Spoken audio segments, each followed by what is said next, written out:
अभी तक पहला अध्याय हमारा हुआ है। उस माताओं भाइयों से ये बात आई है कि पहले अध्याय का संक्षेप में सार चाहिए, तो वो हम कल देखेंगे। आज के लिए दूसरा अध्याय शुरू करते हैं। दूसरा अध्याय शुरू करने के पहले दूसरे अध्याय की थोड़ी संक्षेप में जानकारी देखेंगे।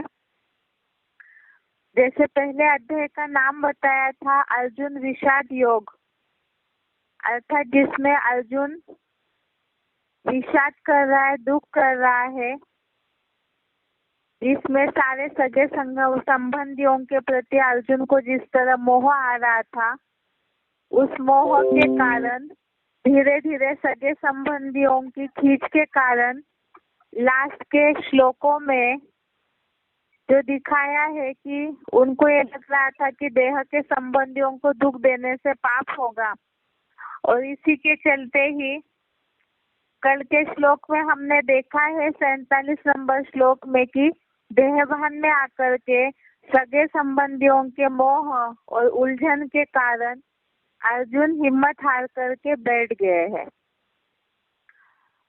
तो ऐसी जो देहभान की स्थिति है जिसमें वो अपने जीवन में, पुरुषार्थी जीवन में हिम्मत हार के बैठे हैं, और उसी से ही जुड़े हुए गीता के अध्याय 2 के श्लोक है।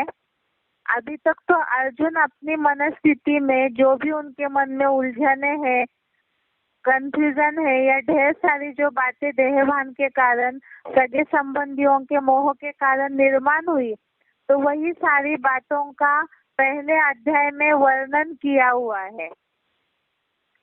और इसी के चलते दूसरे अध्याय में फिर अर्जुन की सारी बातें समझने के बाद फिर भगवान ने उनको क्या क्या समझाया है उसके बारे में दूसरे अध्याय में बताया है। तो भगवत गीता के इस दूसरे अध्याय का नाम है सांख्य योग। सांख्य योग का अर्थ तो मुरलियों में भी शिव बाबा ने बताया है कि संपूर्ण आख्या, सांख्य अर्थात संपूर्ण आख्या। तो ये है ज्ञान जो व्याख्या सहित पूरी तरह से विश्लेषण करके बताया जाता है, और वही ज्ञान इस सांख्य योग में अध्याय 2 में भगवत गीता में भगवान ने अर्जुन को उपदेश के तौर पे बताया हुआ है। तो सांख्य योग के रचयिता कपिल मुनि को बोला जाता है, अर्थात उन्होंने व्याख्या सहित सारे नॉलेज की जानकारी दी है। यहाँ पर भगवान ने अर्जुन को जो सांख्य योग बताया है, तो इसमें सबसे पहले ज्ञान दिया हुआ है।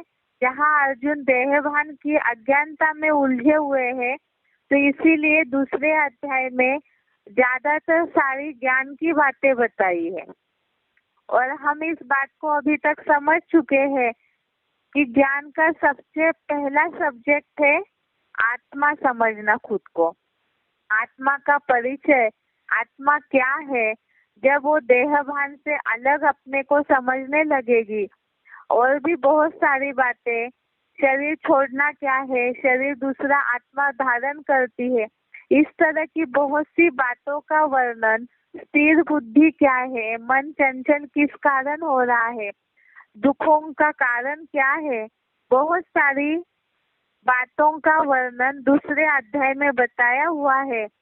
और साथ में लास्ट में यही बात बताई है कि सारी उलझनों का, दुख का, अर्जुन का कारण का निवारण बताया है।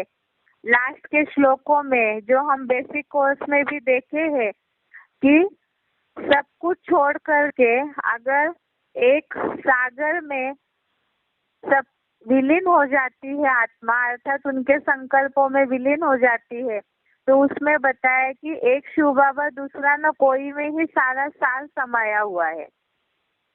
यह है दूसरे अध्याय का संक्षेप। इसे हम श्लोकों के द्वारा पूरी तरह से गहराई से समझेंगे। इसमें जैसे अर्जुन की क्षत्रिय धर्म के लिए अर्जुन जो कायर बन रहा है, युद्ध छोड़ रहा है, इसमें भी ये बात बताई है। मुरलियों के आधार से, एडवांस कोर्स के आधार से हम समझते हैं इस बात को कि शिव बाबा आकर के ब्राह्मण, क्षत्रिय और देवता 3 धर्मों की स्थापना करते हैं। तो इसमें क्षत्रिय माना ही माया से युद्ध करने की जो स्टेज है वो क्षत्रिय की स्टेज है। तो ऐसे समय में माया से युद्ध करना चाहिए, माया का सामना करना चाहिए, अपने कमी कमजोरियों को हटाना चाहिए। इसमें कायर बन करके या तो डर के इस युद्ध को, जो धर्म अधर्म का युद्ध है, इसे बीच में छोड़ना नहीं चाहिए। यही सारी बातें दूसरे अध्याय में समझाई हुई है। आज दूसरे अध्याय का पहला श्लोक देखते हैं। अध्याय 2 श्लोक नंबर 1।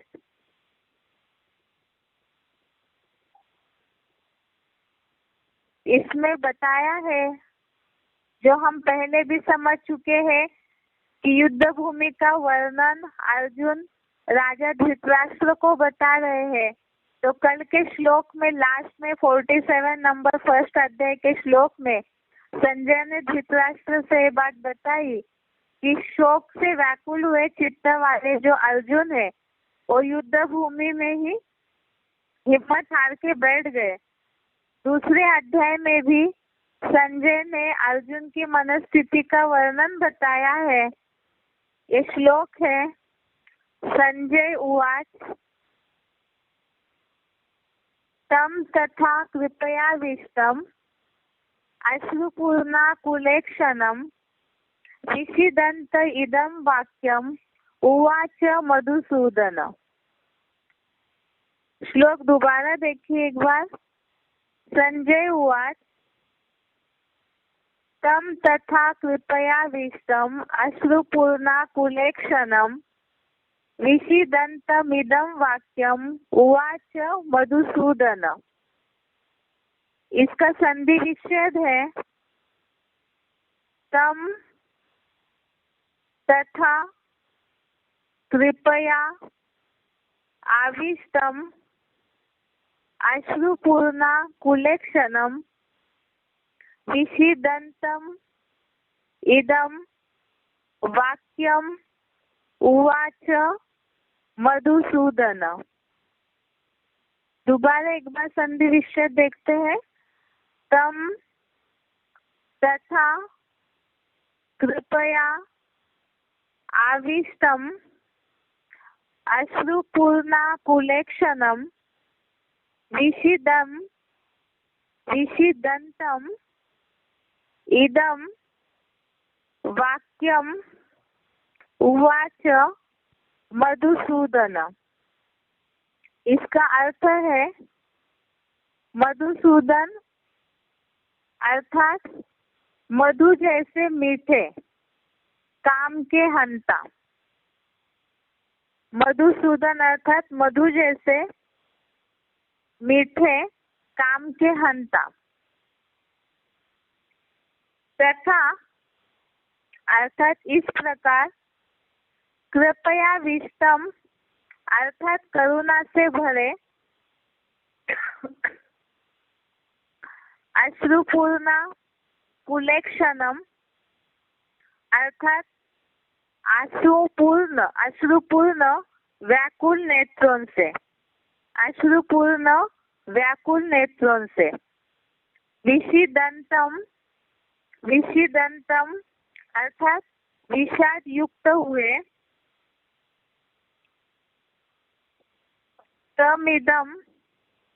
तमिदम अर्थात उस अर्जुन को यह, वाक्यम उवाच अर्थात वचन बोले। एक बार दोबारा अर्थ देखते हैं। मधुसूदन अर्थात मधु जैसे मीठे, काम के हंता। तथा अर्थात इस प्रकार, कृपया विष्टम अर्थात करुणा से भरे, अश्रुपूर्ण कुलेक्षणम अर्थात अश्रुपूर्ण व्याकुल नेत्रों से विषिदंतम अर्थात विषाद युक्त हुए तमिदम तमिदम अर्थात उस अर्जुन को यह वाक्यम उवाच अर्थात वचन बोले।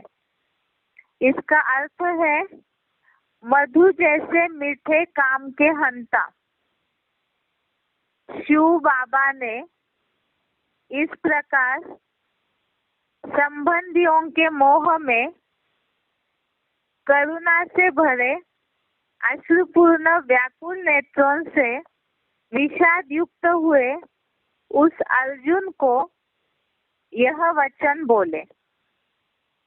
अर्थात अभी तक हमने देखा पहले अध्याय में एक तो संजय के 2 श्लोक है जिसमें उन्होंने धृतराष्ट्र को पहले श्लोक में ये तो धृतराष्ट्र ने पूछा है कि पांडव और अर्जुन क्या कर रहे युद्ध भूमि में, और इसमें संजय ने लास्ट श्लोक में ये बात बताई है कि अर्जुन युद्ध भूमि में पुरुषार्थ रूपी धनुष्य को छोड़ करके हिम्मत हार के बैठ गए हैं। आगे इस बात में ये बात बताई है कि शिव बाबा ने अर्जुन की इस तरह की स्थिति देख करके जो अर्जुन संबंधियों के मोह में आए हुए हैं और दुख से व्याकुल होकर के करुणा अर्थात दया से भरे हुए अपने संबंधियों के मोह के कारण उनको संबंधियों के प्रति दया आ रही है, और ऐसी मनस्थिति में जो आंसुओं से भरा हुआ है अर्जुन, ऐसे दुख करने वाले विषाद युक्त अर्थात दुख करने वाले दुख भरे अर्जुन से जो आंसुओं से भरा हुआ है, दुख मना रहा है, रो रहा है, तो ऐसे अर्जुन को भगवान ने यह वचन बोले। वो क्या बोला है वो दूसरे अध्याय के सारे श्लोकों में बताया हुआ है कि अर्जुन को किस तरह से भगवान ने या शिव बाबा ने समझाने के लिए जो बातें बोली है वो आगे के श्लोकों में बताया है। तो ये श्लोक का अर्थ है मधु जैसे मीठे काम के हंता शिव बाबा ने इस प्रकार संबंधियों के मोह में करुणा से भरे अश्रुपूर्ण व्याकुल नेत्रों से विषाद युक्त हुए उस अर्जुन को यह वचन बोले। अर्थात पहले सारे अर्जुन की जो भी दुखों की बातें हैं, जो भी उसकी मनस्थिति है, उलझन के कारण, जैसे व्यक्ति बहुत टेंशन में होता है तो जो भी मन में आए वो बोलते रहता है, तो इस तरह देहभान के कारण मन की उलझनों के कारण अर्जुन बहुत सारी बातें बोलते गए और सारी बातें पहले शिव बाबा ने सुनी, और उसके बाद दूसरे अध्याय में बहुत सारा दुख जो अर्जुन को हुआ है तो उसे समझाने के लिए दूसरे अध्याय में ये सारी बातें बोली हुई है। इस तरह से हिम्मत नहीं हारनी चाहिए अर्जुन को, अपना जो क्षत्रिय धर्म है, जो क्षत्रिय धर्म का योद्धे बने का गुण है, उसे कायम रखना चाहिए। इस तरह की बहुत सारी बातें बताई है, उसे हम आगे दूसरे अध्याय में समझेंगे। आज के लिए ये पहला श्लोक है, इसका उच्चारण सुनते हैं एक बार।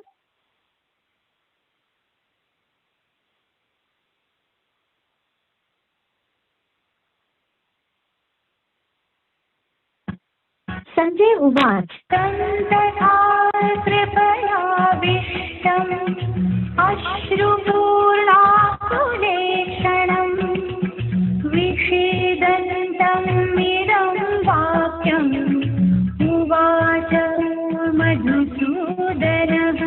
संजय ने बोला, मधु जैसे मीठे काम के हंता शिव बाबा ने इस प्रकार संबंधियों के मोह में करुणा से भरे अश्रुपूर्ण व्याकुल नेत्रों से विषाद युक्त हुए उस अर्जुन को यह वचन बोले।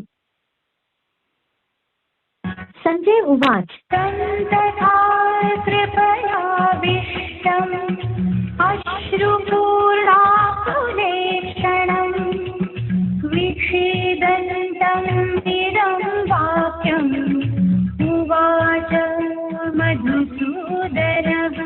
संजय ने बोला, मधु जैसे मीठे काम के हंता शिव बाबा ने इस प्रकार संबंधियों के मोह में करुणा से भरे अश्रुपूर्ण व्याकुल नेत्रों से विषाद युक्त हुए उस अर्जुन को यह वचन बोले।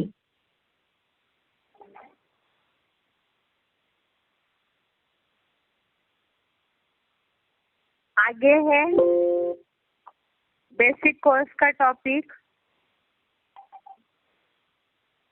संस्कार। ये शुरू करने के पहले एक बात बताना चाहते हैं। कल एक सिलेक्टेड पॉइंट चला था 197 नंबर का, 197 नंबर का सिलेक्टेड पॉइंट चला है। तो ये पॉइंट यूट्यूब में नहीं डला हुआ है, ये सच्ची गीता खंड के पॉइंट में से लिया हुआ है जिसके सिलेक्टेड पॉइंट बने हुए हैं। तो आगे जब यूट्यूब में या नेट में डाला जाएगा तो मिलेगा। इसके बाद आगे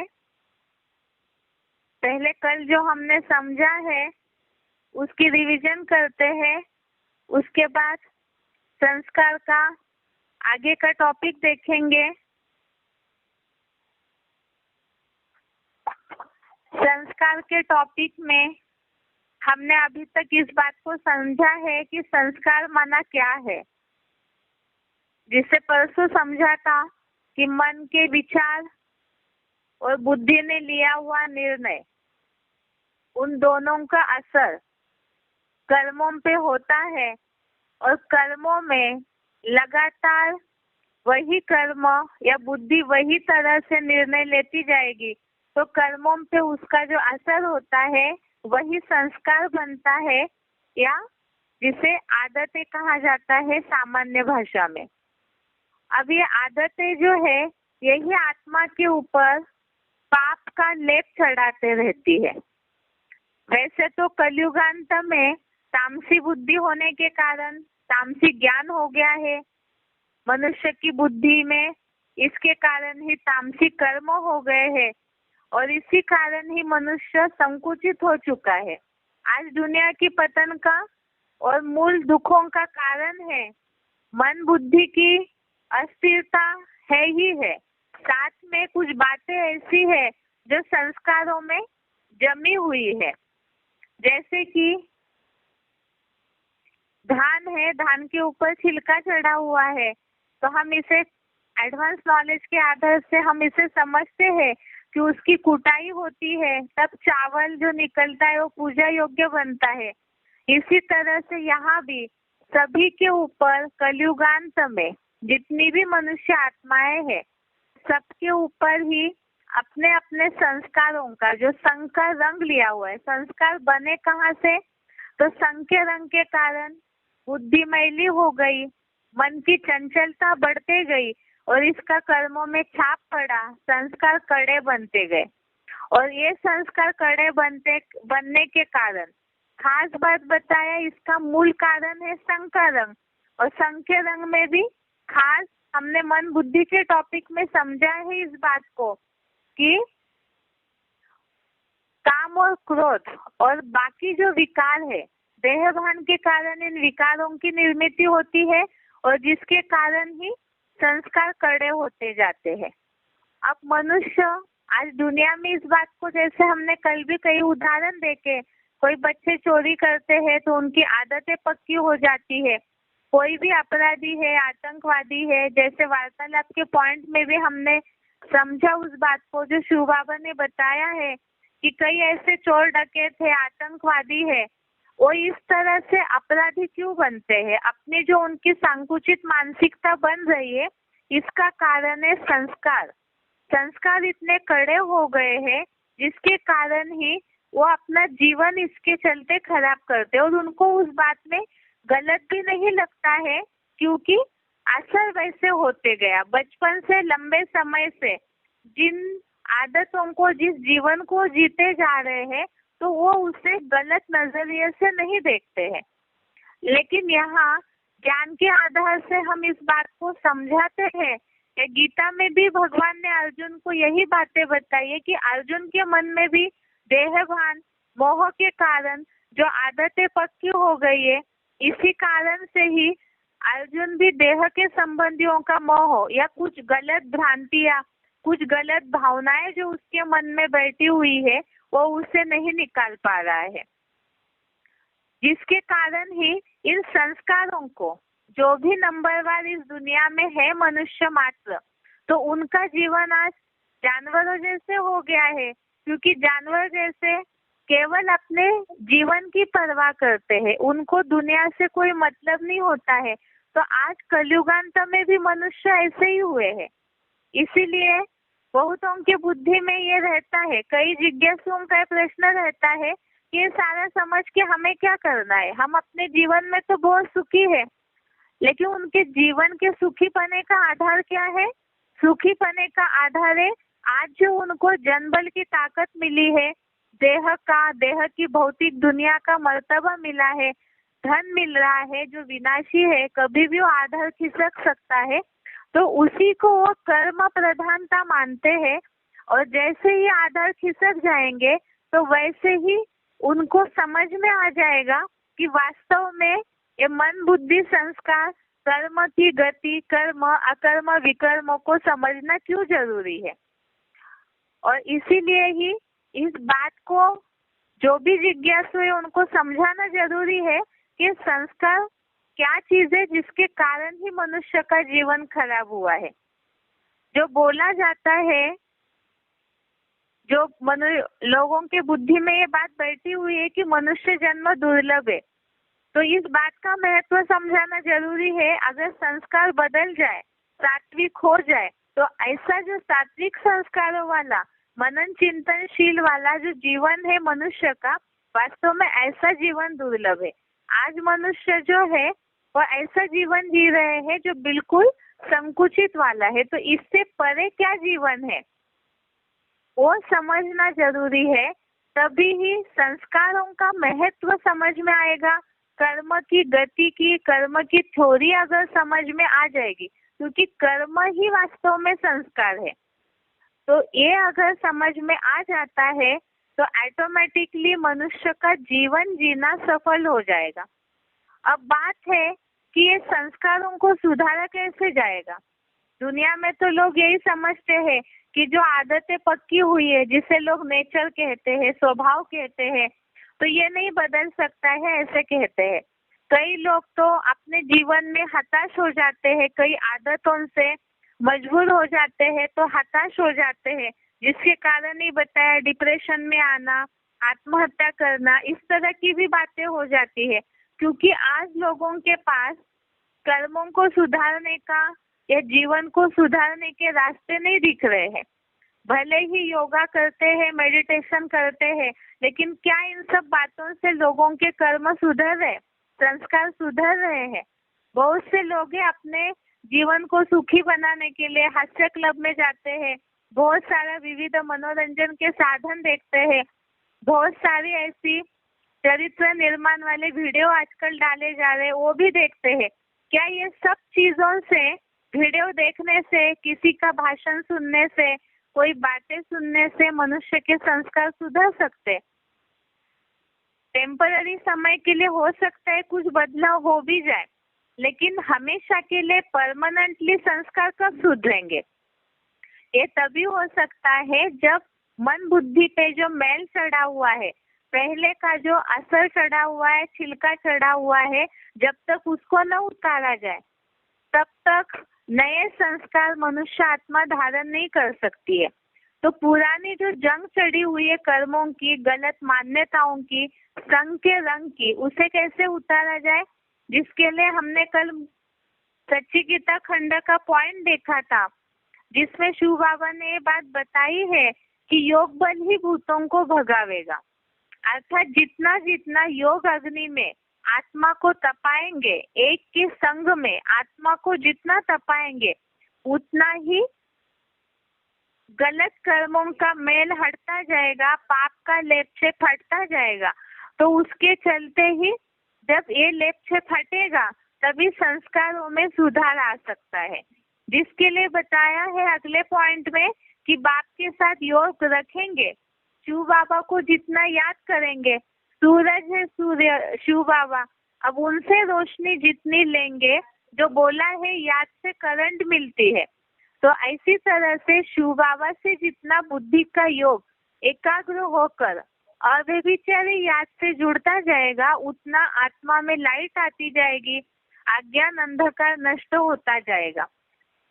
साथ में ही हमने देखा है कि गीता में भगवान ने अर्जुन को क्या बताया है संस्कार सुधारने के लिए। 18वें अध्याय का 66वां श्लोक हमने देखा था, अध्याय 18 श्लोक नंबर 66।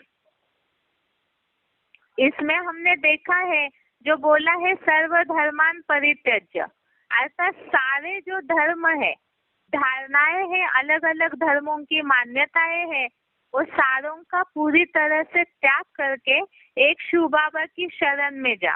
तो शिव बाबा की शरण में जाना अर्थात भक्ति मार्ग की तरह केवल सिर नमाना नहीं है। यहाँ है अपने विचारों को पूरा ही शिव बाबा के संकल्पों में मिलाना है। जो शिव बाबा के संकल्प है वो पूरे ही हमारे भी संकल्प जुड़ जाए। अर्थात जिज्ञासुओं को इस बात को समझाना है, तो हम ज्ञान के आधार से समझ रहे हैं कि शिव बाबा की शरण में जाना अर्थात मनमना भव होना, अर्थात उनके मन में समाना, उनके संकल्पों में समाना।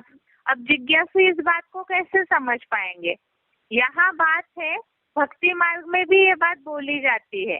गीता में जहाँ हर ज्यादातर श्लोकों में बात बोली है, मेरे लिए कर्म कर, मेरे आगे नमन कर, मामेकम नमस्कुरु, इस तरह की जो भी बातें आई है, मामेकम याद करो, जो भी इस तरह की बातें आई है मेरे लिए करो, तो भगवान के लिए करो, इस बात को तो मनुष्य जानते हैं।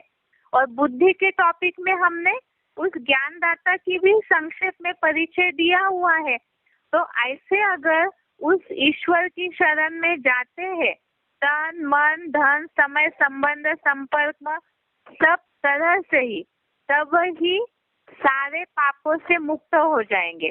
तो ये जब विकर्म विनाश होंगे, पापों का लेप छेप हट जाएगा, तो ऑटोमेटिकली ही नए संस्कार या नए कर्मों की शुरुआत हो जाएगी। जिसके लिए हमने मुरली का पॉइंट भी देखा था, बाप की याद में रहने से ही जंक निकलती जाएगी। और कल वार्तालाप का पॉइंट भी समझा था कि कड़े संस्कारों को मिटाने का तरीका क्या है, जिसके लिए शिव बाबा ने बताया है कि याद के सिवाय और कोई तरीका नहीं है कड़े संस्कारों को खत्म करने का।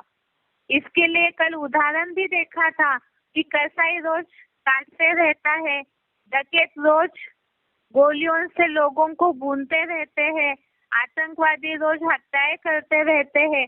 तो ये गलत कर्म करने के संस्कार पक्के हो चुके हैं और इसे मिटाने का तरीका है याद। इसका उदाहरण क्या है?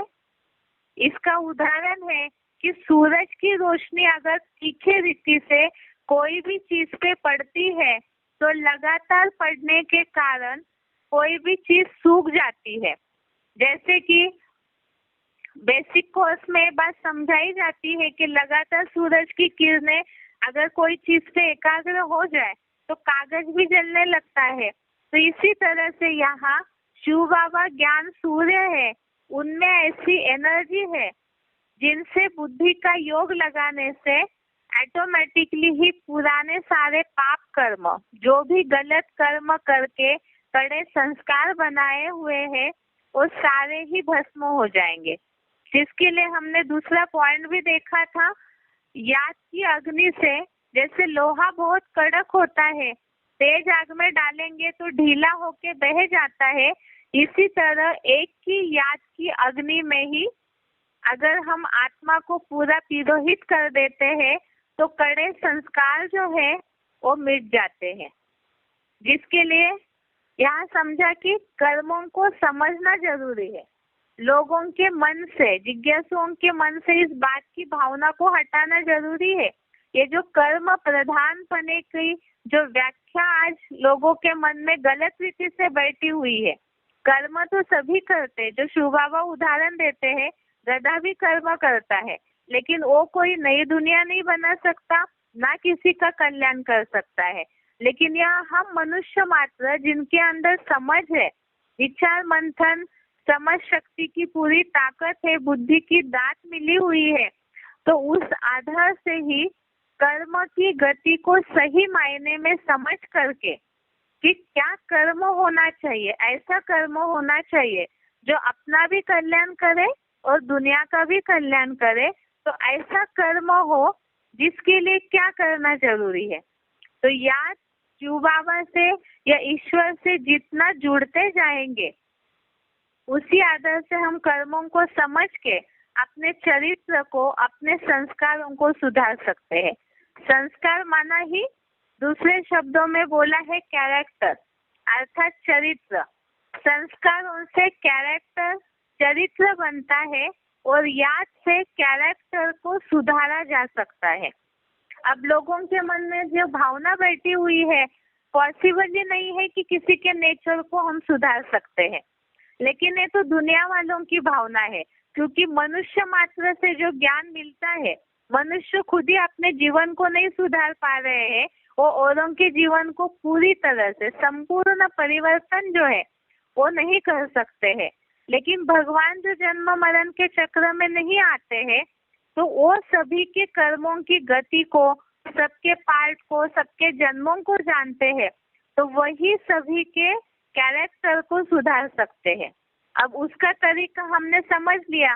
संग का रंग, एक के अनेकों के संग के रंग से द्वापर युग से आते आते जैसे जैसे विधर्मी आए तो वैसे वैसे अनेक। अब जिज्ञासुओं को तो कल्प वृक्ष की चित्र की बातें शुरू में नहीं बता सकते, लेकिन हिस्ट्री के हिसाब से तो उदाहरण जरूर समझाया जा सकता है कि पहले जो राजा महाराजाओं का जमाना था, उस समय में स्त्रियों को, रानियों को पर्दे के अंदर रखा जाता था। लेकिन धीरे धीरे मुसलमानों के, क्रिश्चियंस के जो आक्रमण होते गए, तो संकर रंग का ये खास प्रूफ है। आज समाज की हालत क्या है।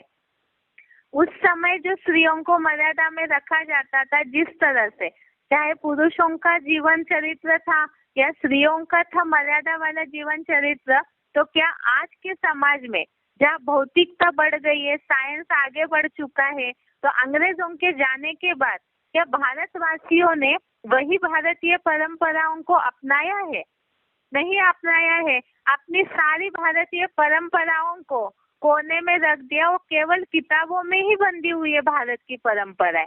तो संस्कार बदल गए ना भारतवासियों के। तो ये संस्कार क्यों बदले? इसका खास प्रूफ है हमारी भारत की हिस्ट्री, जो अंग्रेजों का, मुसलमानों के या जिनके भी विधर्मियों के आक्रमण हुए हैं भारत पे, उसका प्रभाव ही आज भारतवासियों पे है। रहन सहन, खान पान से लेके हर चीज मनुष्यों की बदल चुकी है। तो संस्कार बदल गए और यही प्रूफ है कि संग के रंग के कारण संस्कार बदले हैं भारतवासियों के। जो मूल भारत की सनातन देवी देवता धर्म की परंपराएं है, जो पहनावा है, जो खान पान है शुद्ध, वो कुछ भी अभी नहीं रहा है। और इसे ही जब तक नहीं बदला जा सकता है, कईयों के जिज्ञासुओं के मन में आएगा कि ये सब देवता बनना, ये सारी बातें, इससे हमारा क्या फायदा है।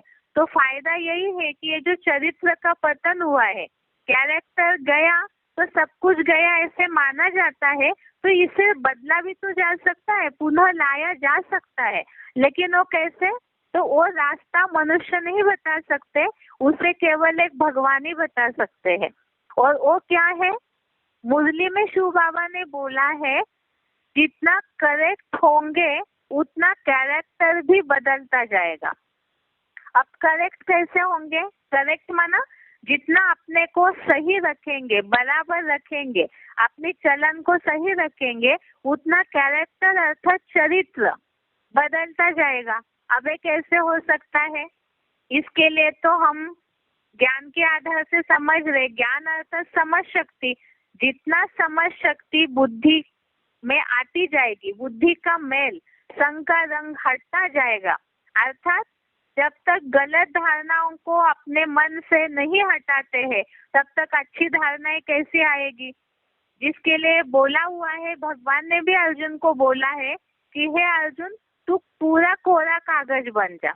अर्थात पुराने संस्कारों को हटाने के लिए पहले मनुष्य को भी पहले अपने कदम बढ़ाना होगा, अर्थात ये बात बुद्धि में रखनी होगी। जो पुरानी मान्यताएं, संघ के रंग के कारण जो गलत धारणाएं बुद्धि में बैठी हुई है, कई बार ऐसे होता भी है, जिज्ञासु अपनी बातों पे ही अड़े रहते हैं, अपनी बातों से हटते ही नहीं है। तो इस बात को उनको समझाना होगा कि अगर मटके में कोई गलत पानी, मैला पानी भरा हुआ है, उसे जब तक पूरा खाली न कर दे तब तक अच्छा पानी उसमें जाएगा नहीं। अगर गंदे पानी के मटके में ही हम अच्छा पानी डालते जा रहे तो मिक्स होता रहेगा, और फिर यही संघ के रंग की बलिहारी है। मिक्स होने के कारण ही मनुष्य का पतन हुआ है। इसीलिए अगर कोई बहस करते भी है जिज्ञासु, तो ये समझाया जा सकता है कि आप अपनी पुरानी बातों को पहले सारा साइड में रखिए, और सारी जो अच्छी बातें हैं उससे पहले अपनी बातों को साइड करके निसंकल्पी होकर के अगर शांति से सुनते हैं, तभी इस बात को समझा जा सकता है कि कैरेक्टर या संस्कार सुधर सकते हैं और पूरा ही भारतीय परंपरा देवता पने की हो सकती है, जिसके लिए ही शास्त्रों में या पुरातन जमाने में एक बात आई हुई है, जो मुरलियों में भी ये बात शिव बाबा ने बोली है, मुखम करोति वाचालम पंगुम लंघयते गिरिम। अर्थात बहुत बार ऐसे समझा जाता है कि जो कहीं ना कहीं अपाइज है वो कुछ भी काम नहीं कर सकते हैं। दुनिया में इसके उदाहरण देखते हैं, कैसे भी अपाइज हो, हैंडीकैप लोग हो, वो भी दुनिया में कमाल करके दिखा रहे। अर्थात असंभव कुछ भी नहीं है इस दुनिया में, सब कुछ संभव हो सकता है। जैसे न बोलने वाला भी अगर कोशिश करे पूरी दृढ़ता से, तो बोला है वो भी बहुत बड़े भाषण देने लग सकता है। जो अपाहिज है, पाँव से हैंडीकैप है, वो भी पर्वत की शिखा तक चढ़ सकता है। अर्थात इस जीवन में कुछ भी असंभव नहीं है, लेकिन जरूरत है दृढ़ता की। अब इसी के लिए जरूरी है क्या, यहाँ शिव बाबा तो इस बात को ही समझाते हैं, कल्पवृक्ष के चित्र में इस बात को बताया जाता है कि कैसे भी अजामिल जैसे पापी क्यों ना हो, कैसे भी धारणा वाली आत्माएं जो अनेकों के संग के रंग से नीचे गिरी हुई है, लेकिन अगर वो एक शिव बाबा की अव्यभिचारी याद करती है तो भी वो अच्छा पद प्राप्त कर सकती है, अपने कर्मों को पूरी तरह से सुधार के देवत्व पद को प्राप्त कर सकती है। अर्थात ही याद से कैरेक्टर सुधरेंगे, एक के अनेकों के संग से चरित्र बिगड़ा, कर्म बदले, संस्कार बिगड़ गए। अभी एक का संग करने से ही ये सब बदल सकता है। इसी के लिए ही संस्कार सुधर सकते हैं। इसके लिए ही गीता में क्या बताया है उसे देखते हैं। गीता में 9वें अध्याय का 30वां श्लोक, अध्याय 9 श्लोक नंबर 30, 9वें अध्याय का 30वां श्लोक है। इसमें बताया है, अपि चेत सुदूराचारो भजते माम अनन्य भाग साधु एव स मंतव्य सम्यक व्यवस्थितः ही सह। अर्थात यदि अत्यंत दुराचारी भी अव्यभिचारी भाव से मुझे याद करता है तो वह सत्पुरुष ही मानने योग्य है, क्योंकि वह समुचित निश्चयवान है। जिसके लिए बताया है, एक बार क्लैरिफिकेशन से देखते हैं। यदि कोई अजामिल जैसा अत्यंत दुराचारी भी अव्यभिचारी भाव से श्रद्धा पूर्वक मुझे याद करता है तो वह भी एक निष्ठ होने से सत्पुरुष ही मानने योग्य है, क्योंकि वह शिव बाबा में समुचित निश्चयवान है। बाकी अनिश्चयी देह से नष्ट हो जाएंगे। अर्थात अगर कोई अजामिल जैसा, शास्त्रों में बताते हैं या पुरातन कहानियों में ये बात बताई है कि अजामिल जो है बहुत व्यभिचारी था, बहुत गंदे चरित्र वाला दिखाया जाता है। तो ऐसा दुराचारी भी भगवान की पहचान होने पर अव्यभिचारी भाव से श्रद्धा पूर्वक मुझे याद करता है, तो वह भी एक निष्ठ होने से, अर्थात एक में पूरी निष्ठा आस्था अगर जुड़ता है तो सत्पुरुष अर्थात अच्छा पुरुष, सच्चा पुरुष ही मानने योग्य है, क्योंकि वह शिव बाबा में समुचित अर्थात पूरी तरह से निश्चयवान है। और अगर आगे लिखा है, बाकी अनिश्चयी देह से नष्ट हो जाएंगे, अर्थात अगर ईश्वर के प्रति पूरी श्रद्धा नहीं रखते हैं तो ऐसे जो अनिश्चय बुद्धि वाले हैं वो देह से नष्ट हो जाएंगे। अब इसके लिए महाभारत में भी दिखाया जाता है, रामायण में भी उदाहरण दिखाया है, जो बताते हैं, मुरलियों में भी शिव बाबा ने इस बात का उदाहरण दिया है कि राम ने शबरी के झूठे बेर खाए, या तो और दिखाया जाता है कि कुब्जा की रीढ़ की हड्डी नहीं थी तो भी कृष्ण के लिए दिखाते हैं कि उन्होंने भावना से कुब्जा ने उनको पूजा की तो उनको भी सीधा करके दिखाया। तो यहाँ बताया है अजामिल जैसे। तो हम एडवांस कोर्स के आधार से भी इस बात को समझते हैं कि चाहे कोई कैसे भी विधर्मियों के संग के कारण नीचे गिरी हुई आत्मा हो, छिलका तो सभी के ऊपर ही चढ़ा हुआ है, कड़े संस्कारों का, गलत धारणाओं का, गलत संकरण का, लेकिन अगर अव्यभिचारी याद करते हैं, जो बताया तीखी याद की अग्नि से कड़े संस्कार जो है वो पूरी तरह से भस्म हो जाएंगे, लेकिन पूरा समुचित शिव बाबा में ही निश्चयवान होना चाहिए, जिसके लिए इस बात को बताया जा सकता है जिज्ञासुओं को, जो हम मुरलियों में भी उदाहरण सुनते हैं कि सुबह का भूला हुआ अगर शाम को वापिस आता है तो उसे भूला हुआ नहीं कहा जा सकता, अर्थात पूरी तरह से रियलाइजेशन करने की जरूरत है कि कई बार ऐसे होता है कि लोगों में ये गलत भावना बैठी हुई है कि नहीं, हम जैसे चल रहे हैं, हमारे कर्म बहुत अच्छे हैं,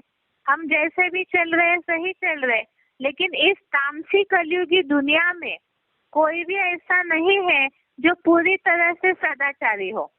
अगर कर्मों में, ऊपरी कर्मों में वो अच्छा दिख भी रहा है तो भी कहीं ना कहीं मन में मैल जरूर रहता है, बुद्धि में कहीं ना कहीं मैल जरूर रहता है, क्योंकि संग के रंग में तो सभी ही फंसे हुए हैं। तो इसीलिए इस बात का रियलाइजेशन करके अगर कोई संस्कारों को सुधारता है तो एक अव्यभिचारी ईश्वर की याद के द्वारा पूरी तरह से समर्पित भाव से जो जुड़ते हैं तो जरूरी वो बदल सकते हैं। इसके लिए और भी गीता में श्लोक आया हुआ है। अगला श्लोक है, याद से कैरेक्टर सुधरते हैं, संस्कार बदले जा सकते हैं। इसके लिए गीता में ही श्लोक बताया है, 9वें अध्याय का 31वां श्लोक, अध्याय 9 श्लोक नंबर 31। इसमें ये बात आई है, पापात्मा भी धर्मात्मा बन जाते हैं, पापात्मा भी धर्मात्मा बन जाते हैं।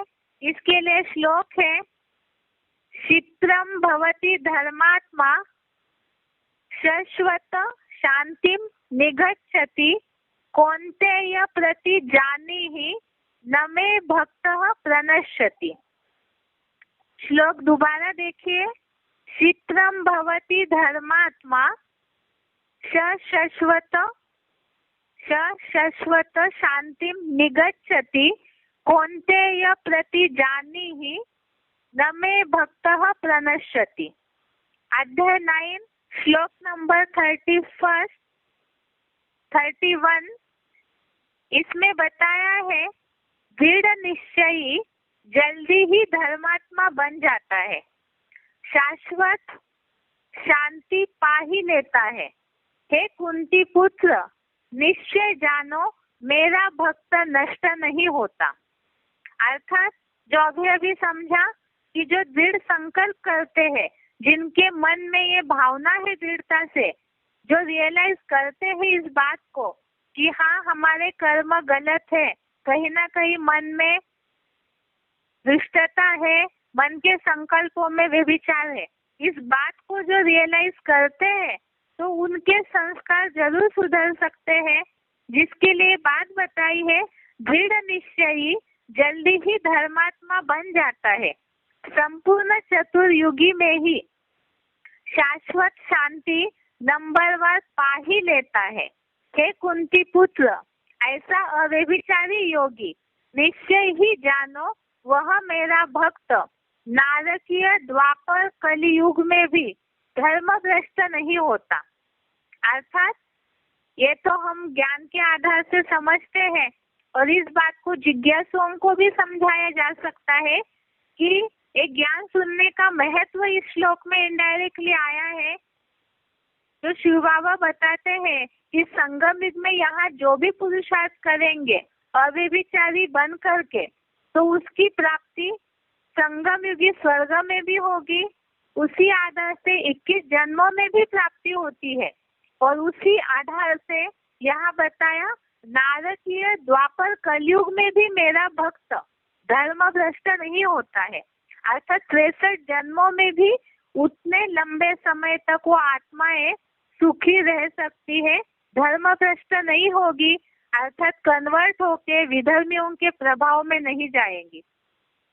लेकिन इसके लिए क्या करने के लिए बताया कि ऐसा दृढ़ निश्चयी जल्दी ही धर्मात्मा बन जाता है, संपूर्ण चतुर्युगी में ही शाश्वत अर्थात सदा काल की शांति नंबरवार पा लेता है। नंबरवार अर्थात जितना जो नंबरवार अव्यभिचारी याद की प्रैक्टिस करेंगे, अव्यभिचारी रीति से शिव बाबा को तन मन समय संबंध संपर्क से पूरा ही अर्पणमय होंगे, शरण लेंगे, तो ऐसा अव्यभिचारी योगी निश्चय ही जानो मेरा भक्त नष्ट नहीं होता है।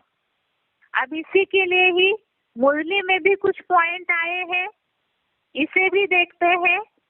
सच्ची गीता खंड 2 का पॉइंट है, मुरली की तारीख है 5/10/68, मुरली डेट है 5 अक्टूबर 68।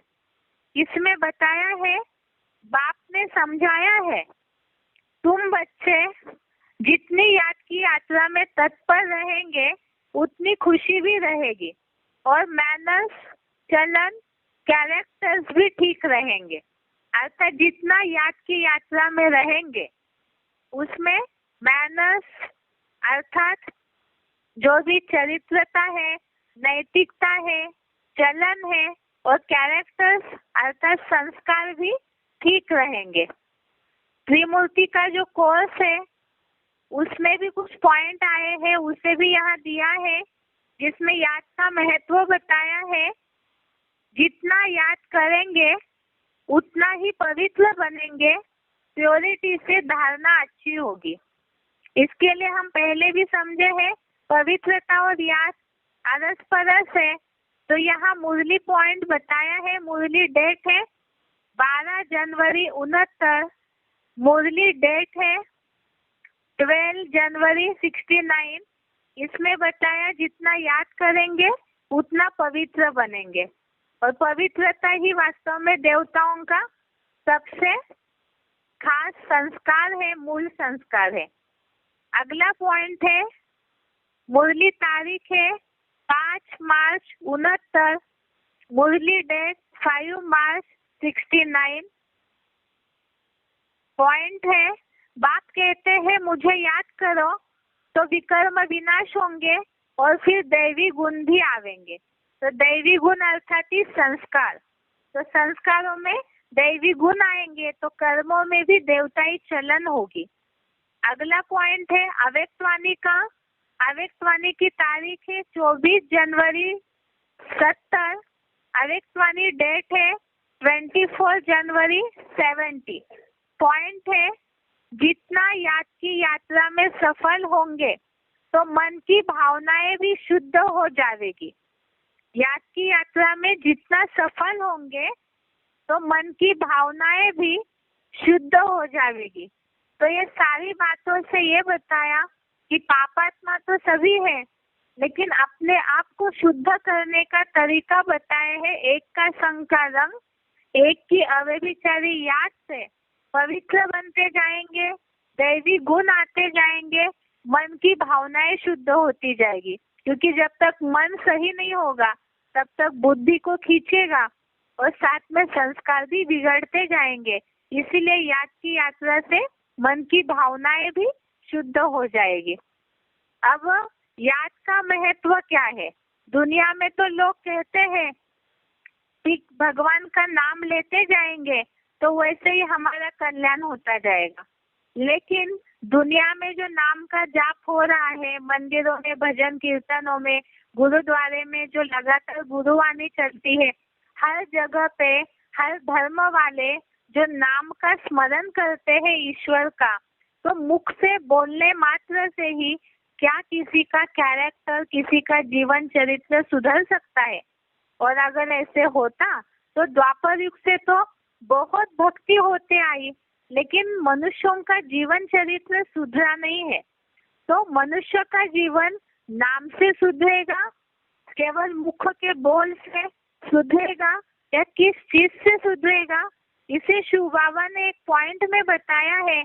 वो पॉइंट हम सुनते हैं एक बार। सिलेक्टेड पॉइंट, इसका नंबर नहीं है, डेट है इस सिलेक्टेड पॉइंट के 19 मार्च 2022। सिलेक्टेड पॉइंट की डेट है 19 अप्रैल 2022। 19 अप्रैल 2022। इसमें शिव बाबा ने बताया है नाम से नहीं बल्कि याद से ही सब कुछ सुधर सकता है।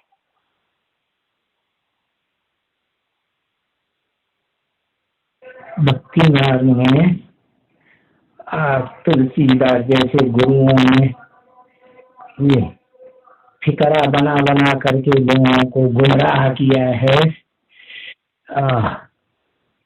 ब्रह्मा बाबा की तरह बोल बोल के याद करने, गीत बजा के और आवाज करके जो गीता में बोला हुआ है, शब्द ब्रह्माति वर्तते, गीता ज्ञान में भगवान ने इस बात का खंडन किया है। जो बोलते हैं भाव को भाव अनख आलसहु, नाम जपत मंगल दिशि दसहु। भगवान का नाम जपना, मंत्र का जाप करना, कीर्तन करना, गुरुद्वारों में ध्यान बजा के आवाजें करना, और या क्या गिरजा घरों में प्रार्थना करना, मस्जिदों में अजान लगाना, अल्लाहु अकबर बोल बोल के भगवान को याद करना है, इससे कोई फायदा नहीं। क्योंकि भगवान को निराकार कहा जाता है, निराकार मानते भी हैं सब धर्म की तरह। तो निराकार को तो देह नहीं है, अपनी हाथ पांव नहीं है, कान ही नहीं है, वो आवाज कहाँ से पहुंचेगी है? इसलिए ये भक्ति मार्ग में अंधश्रद्धा सिखाई है गुरुओं ने, नाम जपत मंगल जैसे दसम। इसको गीता ज्ञान में कन्वर्ट कर देना अच्छा है? बताना है लोगों को कि वो फिकरा है तुलसीदास का बोला हुआ, भाव को भाव अनख आलसहु, याद करत मंगल जैसे दसहु। उन्होंने भक्ति मार्ग बोल दिया, नाम जपत मंगल जैसे दसहु। तो उस निराकार भगवान को आदम के शरीर में, मुकर्रर शरीर रूपी रथ में पहचान करके याद करना, उससे जो फायदा होता है अपना और दूसरों का, सारे विश्व का कल्याण होता है, वो दसों दिशाओं में कल्याण होता है। इस बात को अच्छी तरह से समझना है और भगवान को याद करना है, नाम नहीं जपना है। जैसा ब्रह्मा कुमार कुमारियों ने और ब्रह्मा ने सिखाया है, चिल्ला चिल्ला के आवाजें करके, वो सब भक्ति मार्ग सिखाया हुआ है। वाव अनख आलसहु भक्ति मार्ग में बोला नाम जपत मंगल देशी दस। इसको कन्वर्ट करना है ज्ञान मार्ग में, गीता ज्ञान के अनुसार याद करत मंगल देशी दस। भक्ति मार्ग में नाम जपना, आवाज करना, मंत्र जाप करना, यही सिखाते हैं अंधश्रद्धा। और ज्ञान मार्ग में, गीता ज्ञान में भगवान आकर के सिखाते हैं ये जाप आप करना, मुख से बोलने, इससे कोई फायदा नहीं है। राम राम राम राम, शिव शिव शिव शिव, या कोई भी मंत्र का जाप करना सबसे अच्छा है उस निराकार भगवान को साकार में आए हुए आदम के मुकद्दर रथ में पहचान करके और फिर याद करना। उससे जो कल्याण होगा अपना, विश्व का, दूसरों का भी, वो दसों दिशाओं में कल्याण ही कल्याण है। कल्याण का कुछ सवाल ही पैदा नहीं होता। बता तो दिया, सुनाना है सबको भक्ति मार्ग का कन्वर्ट करके। भाव को भाव, किसी का अच्छा भाव हो, खरा गलत भाव हो, अनखाता हो, आलस्य आता हो, तो भी भगवान को साकार में पहचान करके याद करने से दसों दिशाओं में फायदा ही फायदा है। बोल बोल करके याद करने से, मंत्र जाप करने से, या गिरजाघरों में प्रार्थना करने से, या मस्जिदों में चिल्ला चिल्ला के आजान लगाने से, या कीर्तन करने से कोई फायदा नहीं है। ये सब अंधश्रद्धा गुरुओं ने सिखाई है भक्ति मार्ग में। इस फिक्र को ज्ञान मार्ग में कन्वर्ट करके लोगों को सुनाना है। भाव को भाव अनखा लसहूं, याद करत मंगल दिशि दसहूं। चल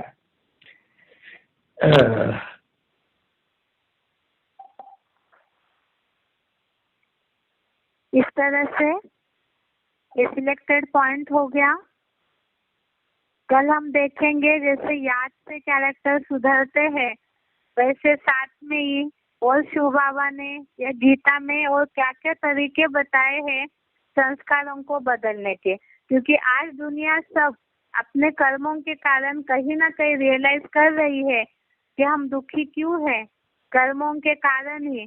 तो इसीलिए उसके उपाय गीता में क्या क्या बताए हैं कि इस जीवन के युद्ध में सफल होने के लिए और अपने संस्कारों को, कर्मों को सुधारने के लिए क्या क्या उपाय है, इसे कल देखते हैं। आज के लिए यहाँ तक ही। ओम शांति।